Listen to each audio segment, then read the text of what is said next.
Hello, I'm here with Stephen Kinsella. He is an INET grantee and an economist at the University of Limerick in Ireland. Steve, great to have you with us today. Thank you very much. Now, I'd like to talk to you about a number of things. Let's first discuss your homeland, Ireland.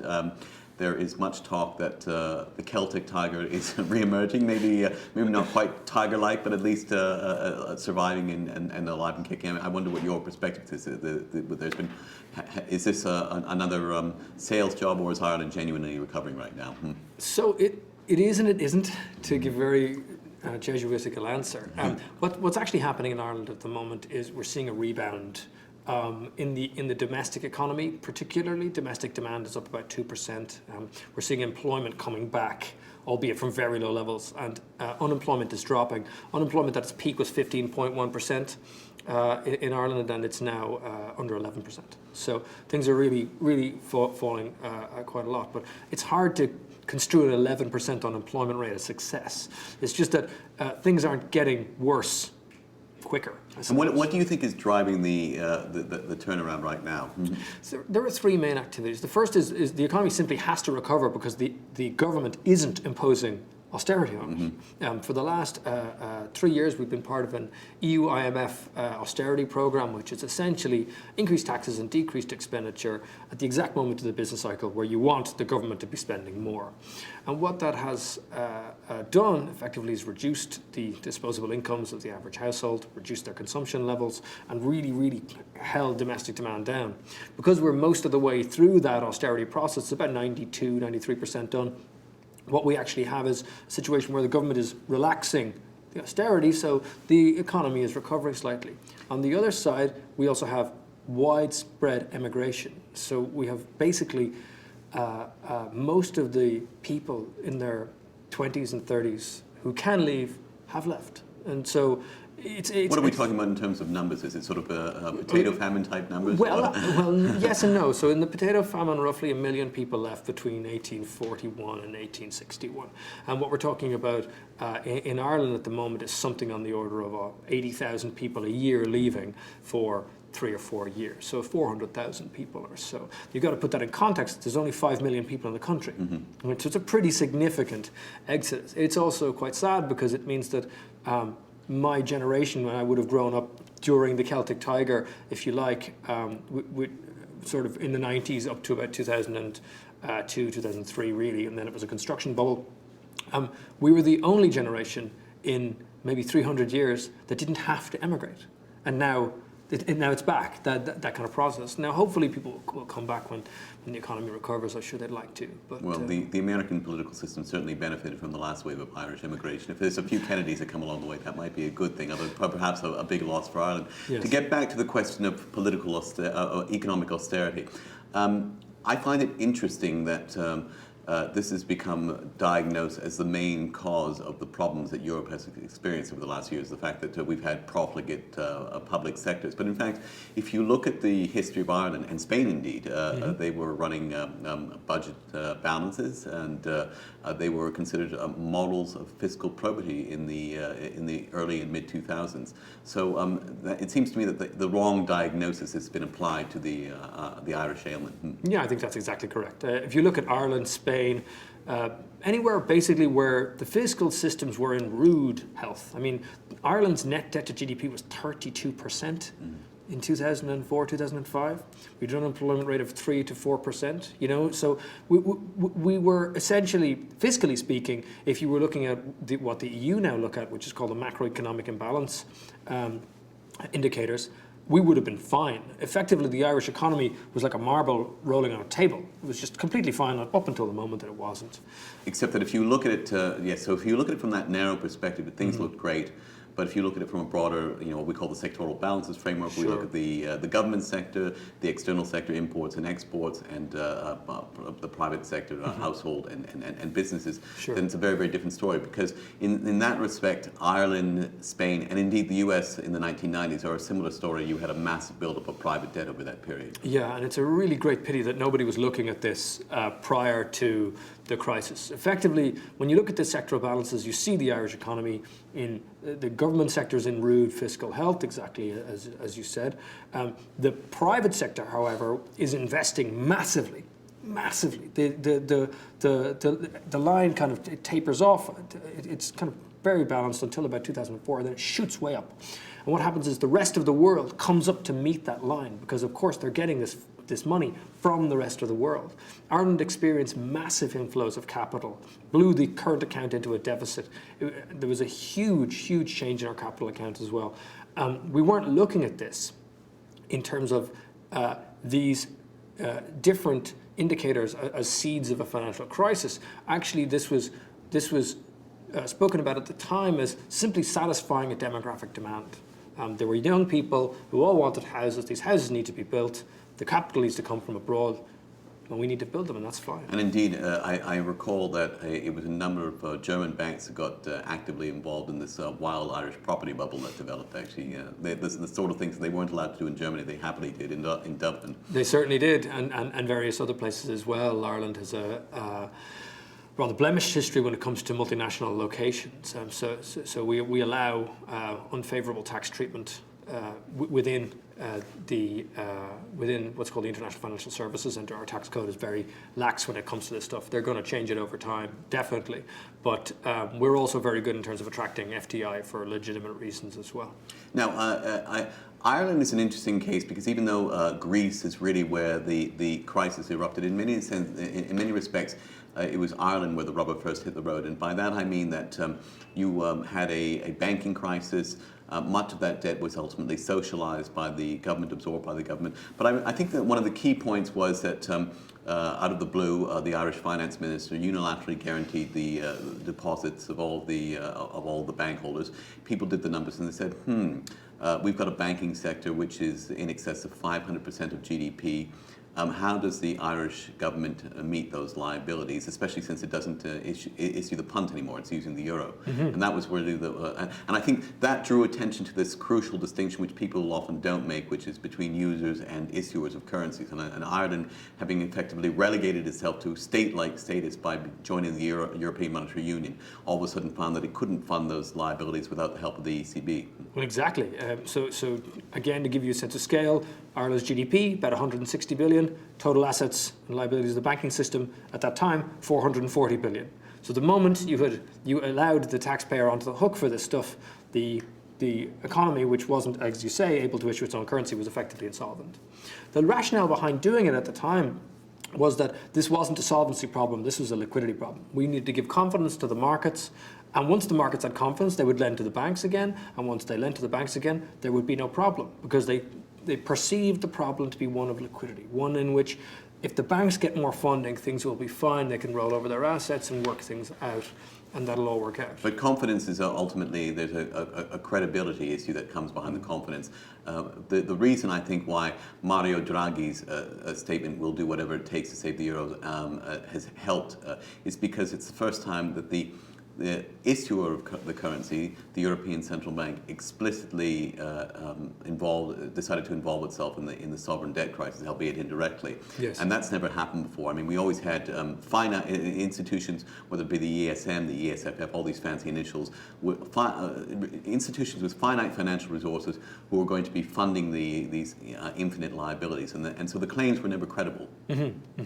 One of the things that Ireland has really benefited from is the Draghi put, this exact situation which says, look, actually we will backstop.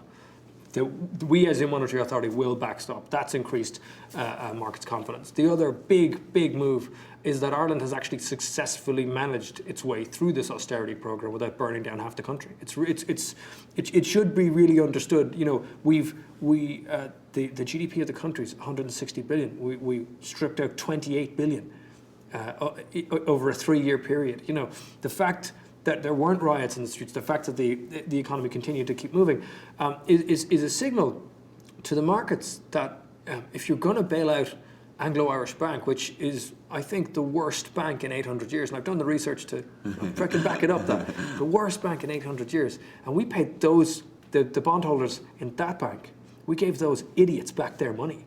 100 cents on the dollar. 100 cents on the dollar. Yeah. We gave them all back their money. You know, we're going to pay you back. If we issue new money now, we're going to pay you back. So right now, this minute, thanks to a combination of the Draghi put, a low inflation low interest rate environment where people are hunting for yield, and the credibility that you get from imposing austerity on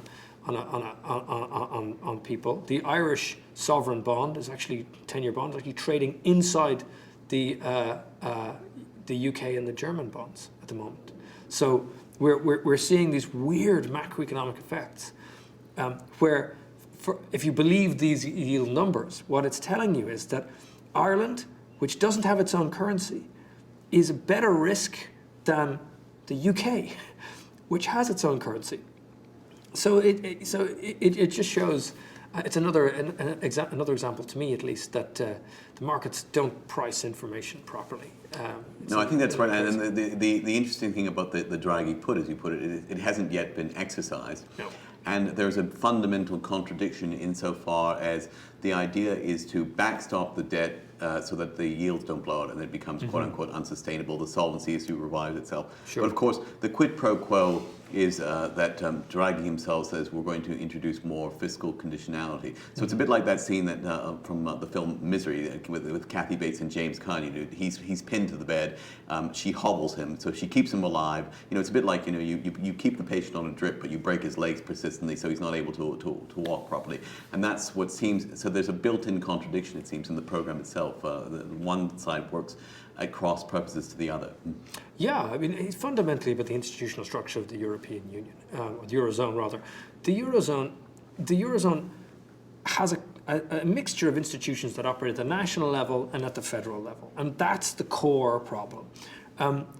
When you go back and you talk to the people who designed the euro, and I have, what they say is, yes, we knew these problems existed. We understood there would be an asymmetric effect if there were any kind of crisis like this. We asked during these negotiations to design the euro, could we build banking union type structures in? And we were told no. The national regulators, wanted their own. They wanted their own.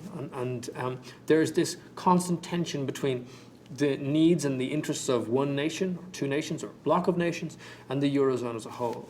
And I think what's going to happen over the next 30 years, and it's on that kind of timescale I'm thinking, is that it will slowly merge towards a federal architecture, very slowly, and especially when growth does come back. I mean, you know, they're predicting a kind of a very, very slow recovery, not a deflation, but very, very slow, low inflation, low growth environment.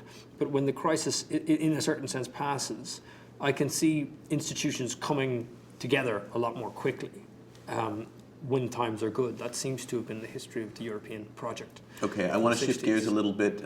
You mentioned the question of Irish immigration as one of the reasons why we've had a lower unemployment rate. But that brings in the overall question of debt and demography, and you've done some work on that.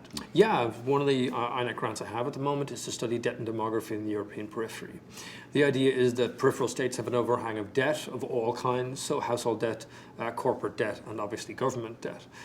When you look at the structures of the population in each of these countries, you see some remarkable features. The first is that all of these populations are aging. That is, in 1960, they would have had a much lower proportion of people over 65 to today. The dependency ratio, which is the ratio of older people to younger people, has shot up in all of these countries. And it's going to become a problem as you and I get older, basically. By 2050, we're going to have far more older people and far fewer younger people to help support them.